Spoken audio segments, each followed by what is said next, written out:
Do you as a parent have some key questions that you're asking your teenagers? In fact, that you're asking yourself? Stay tuned.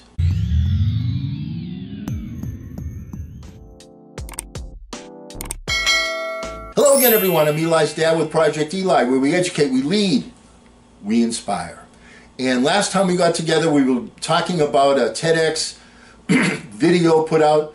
The gentleman, excuse me, the gentleman speaking is Lawrence Lewars, Lewars, great TED Talk, and he has got to be all of a junior or a senior in high school when he made this. It's a tremendously good video. We talked about last time, what do you want to do? What do you want to be when you grow up? Boy, there's a question. And if you had no limitations, what would you be doing 15 years from now? Let me pick up his TED Talk. And once again, some of this is going to be his verbiage, and some of this is going to be my little input. Most of it, though, his verbiage. Once again, Lawrence Lewars, TEDx Talk. Big shout out. There are a second set of questions that I want to ask. I literally went around school and stopped people randomly to take my survey. Question one was, why do you go to school? Now, I was hoping to get an education. Excuse me, let me start again. The answer I was hoping for was to get an education. Now, this came up in most of the responses, but I was surprised that many times the response also included, because I'm forced to go and because I have to. Okay, I continued on. What do you want to do with your education? I kept getting the same answer. I need to get my education in order to become successful. But then success was defined by raising a family and having a lot of money. Okay.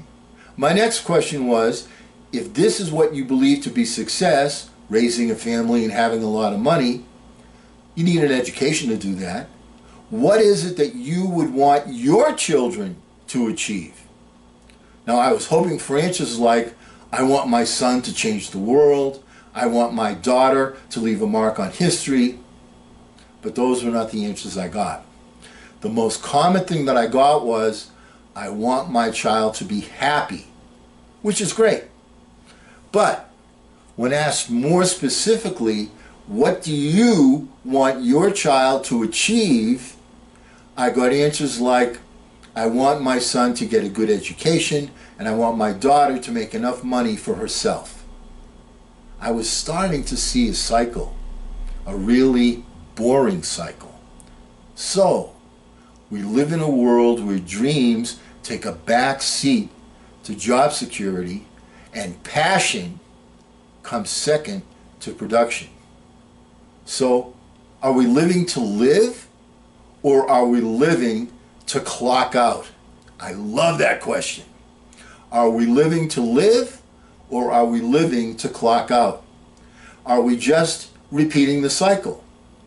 With this in mind, I basically came to the conclusion that kids all around the world had given up on their dreams, and the only reason that we spent our entire youth attending a school was that someday we could make enough money, retire, and then teach our kids to do the same thing. Wow! Out of the mouths of babes. I'm not kidding. That has been the point of this whole channel. 95%, 5%. Chances are 19 out of 20 that you're part of the 95% crowd, that your parents are part of the 95% crowd. You have to seek out the mindset, the philosophies, the burning desires of the 5% crowd to become an achiever.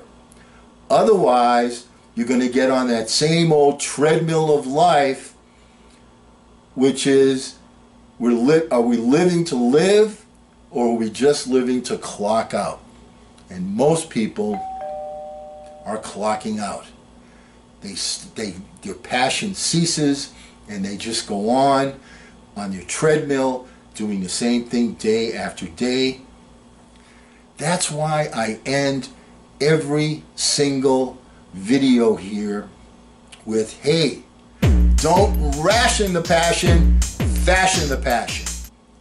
Next time we get together, part 3 of the Lawrence Luars TEDx talk. Until that time, I'm Eli's dad.